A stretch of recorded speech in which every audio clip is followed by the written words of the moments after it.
Hi friends, welcome back to Sakhi reviews. నువ్వు నా కొడుకుని నాకు పూర్తిగా దూరం చేస్తున్నావు. నువ్వు నా కొడుకుకి బెయిల్ ఇప్పించలేకపోతే పూర్తిగా నా కొడుకుకి దూరం అవ్వాలని కండిషన్ పెడుతుంది సునంద. ఇదంతా ఎలా జరిగిందో తెలుసుకోవాలంటే ప్లీజ్ సబ్స్క్రైబ్ చేసి లైక్ చేయండి ప్లీజ్. ఇందుమతి జీవన డబ్బుల బ్యాగు అక్కడ పెట్టి చెట్ల చాటు దాక్కుంటారు. తాండవ ఆ బ్యాగును తీసుకొని బయటికి వస్తాడు. అక్కడే దాక్కొని ఉన్న జీవన ఇందుమతి తాండవ ఎదురుగా వచ్చి నిలబడతారు. చూడు తాండవం, నువ్వు ఈ రకంగా మమ్మల్ని బాధ పెట్టడం కరెక్ట్ కాదు అంటుంది ఇందుమతి. మేము చేసిన పని వల్ల మీరు బాగుపట్టారు కదా అంటాడు తాండవ. నీకు డబ్బు ముట్టింది కదా, ఇంకా బయలుదేరు, మళ్ళీ జీవితంలో కనిపించకు అని ఇందుమతి అంటే తాండవ పగలబడి నవ్వి, బంగారు గుడ్లు పెట్టే బాధను ఎవరైనా వదులుకుంటారా? నాకు ఎప్పుడు డబ్బులు అవసరమైతే అప్పుడు వస్తాను, మీరు ఇవ్వాలి. ఇవ్వనన్నారో ఏం చెయ్యాలో నాకు తెలుసు. మీ ఇద్దరిని చూస్తుంటే నాకు ఒక డౌట్ వస్తోంది. అసలు ఇందులో ఉన్నది ఒరిజినల్ క్యాషా అని తాండవ బ్యాగ్లోంచి డబ్బు తీసి చెక్ చేసుకుంటాడు. కానీ అది ఒరిజినల్ క్యాష్ కాదు. డబ్బుల మధ్యలో పేపర్లు పెట్టి ఉంటారు. తాండవ క్యాష్ చెక్ చేసుకునే లోపల జీవన వెనకాల వైపు నుంచి వచ్చి కర్ర తీసుకుని తాండవ తల మీద బలంగా కొడుతుంది. అలా ఇద్దరు తాండవాన్ని కొట్టి చంపేస్తారు. మేమే తోపులం, మాకే నువ్వు ఇలా టోపీ పెట్టాలని చూస్తావా? అందుకే నిన్ను చంపేశామని అంటారు. ఇంక వీణ్ణి ఏం చేయాలి, వీణ్ణి ఎలా మాయం చేయాలి అని ఆలోచించి ముందు కారు డిక్కీలో తీసుకొని పోదాం, ఆ తర్వాత ఏం చేద్దామో ఆలోచిద్దామని తాండవాన్ని తమ కారు డిక్కీలో వేసుకుంటారు. దారిలో వెళ్తూ వెళ్తూ ఒక చోట కారు ఆగడం చూసిన ఇందుమతి జీవన ఒక ప్లాన్ చేస్తారు. ముందు ఈ శవాన్ని ఆ కారు డిక్కీలో పెడదాం, ఎవరు చూడకుండా ఆ పని చేద్దామని అక్కడున్న కారు డిక్కీలో తాండవ శవాన్ని ఉంచుతారు.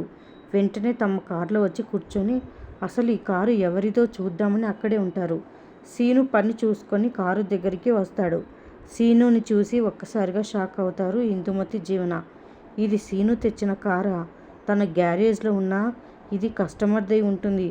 ఒకవేళ ఏ పోలీసోడి కారు కాదు కదా అని అనుకుంటూ ఎందుకైనా మంచిది వాడిని ఫాలో అయ్యి చూద్దాం, అసలు వీడు ఆ కార్ని ఎక్కడికి తీసుకెళ్తాడో చూద్దాం పద అని సీనుని ఫాలో అవుతారు. సీను ఆనంది ఆదిత్య ఉన్న ఇంటి దగ్గరికి వెళ్తాడు. అసలు ఇది ఎవరి ఇల్లు, ఇక్కడికి వచ్చి ఆగాడు వీడు అని అక్కడే వెయిట్ చేస్తూ ఉంటారు. సీను వచ్చాడని ఆదిత్య ఆనంది లోపల నుంచి బయటికి వస్తారు.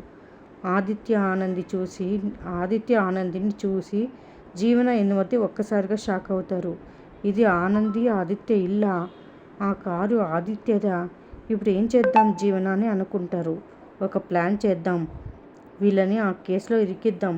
నువ్వు గెటప్ మార్చి వేరే ఒకరి మొబైల్ ఫోన్తో పోలీసులకి ఫోన్ చేయి, ఇక్కడ హత్య చేసి ఉన్నారని చెప్పు అని జీవన చెప్తుంది. అలాగే ఇందుమతి పోలీసులకి ఫోన్ చేసి చెప్తుంది. అంతలో ఆదిత్య రైడ్కి వెళ్ళాలని కారు దగ్గరికి వచ్చి కారు డిక్కీలో తాండవ శవాన్ని చూస్తారు. చూసి షాక్ అయ్యి వెంటనే పోలీస్ స్టేషన్కి వెళ్ళి విషయం చెప్పాలి అని అనుకుంటారు. అంత లోపల అక్కడికి పోలీసులు వస్తారు. ఆదిత్య ఆనంది తమకు ఏమీ తెలియదని చెప్పిన ఆదిత్యని పోలీసులు లాక్కొని వెళ్తారు. ఆనంది ఏడుస్తూ పోలీస్ స్టేషన్కి వస్తుంది. ఇంతలో సునంద ఫ్యామిలీ కూడా పోలీస్ స్టేషన్కి వస్తుంది. ఇంకా ఆనందిని సునంద ఇలా నిలదీస్తూ ఉంటుంది. ఏంటి ఆనంది, నువ్వు నా కొడుకుని నాకు దక్కనివ్వకూడదు అనుకుంటున్నావా? వాడి మీద ఒక మర్డర్ కేసు వేసి వాడికి జైలు శిక్ష వేసి పూర్తిగా నాకు దూరం చేద్దాం అనుకుంటున్నావా అని అంటుంది సునంద. అయ్యో లేదు అత్తయ్య గారు, ఆదిత్య గారు ఏ తప్పు చేయలేదు అని నేను నమ్ముతున్నా అని ఆనంది అంటుంది. తప్పు చేయలేదని నమ్మడం కాదు, నా కొడుకుని ఇరికించింది నువ్వే. ఏ పాపం తెలియని నా కొడుకు అమాయకంగా నీ కారణంగా ఇరుక్కుపోయాడు అని సునంద అంటుంది. కోర్టుకి పోకుండా నేను ఆపుతాను అత్తయ్య గారు అని ఆనంది చెప్తుంది. కోర్టుకి వెళ్లకుండా నీ భర్తను ఆపుతాను అంటున్నావు కదా, నీకు రేపు మార్నింగ్ వరకు టైం ఇస్తున్నాను. రేపు నా కొడుకు కోర్టుకి వెళ్లకుండా ఆపగలిగావు అంటే నువ్వు అన్న మాట మీద నువ్వు నిలబడినట్టే. నిలబడలేదు అంటే నువ్వు నా కొడుకుని వదిలేయాలి అని సునంద చెప్తుంది. ఆనంది మౌనంగా బాధపడుతూ నిలబడి ఉంటుంది. ఇంకెలాగైనా ఆదిత్య గారికి బెయిల్ వచ్చేలా చేయాలి అని తన ప్రయత్నాలు మొదలు పెడుతుంది ఆనంది. వెంటనే సూర్యజ్యోతి దగ్గరికి వెళ్తుంది. జరిగిన విషయం సూర్యజ్యోతికి చెప్తుంది. ఆదిత్యకు బెయిల్ వచ్చేలాగా చేయాలని చెప్తుంది.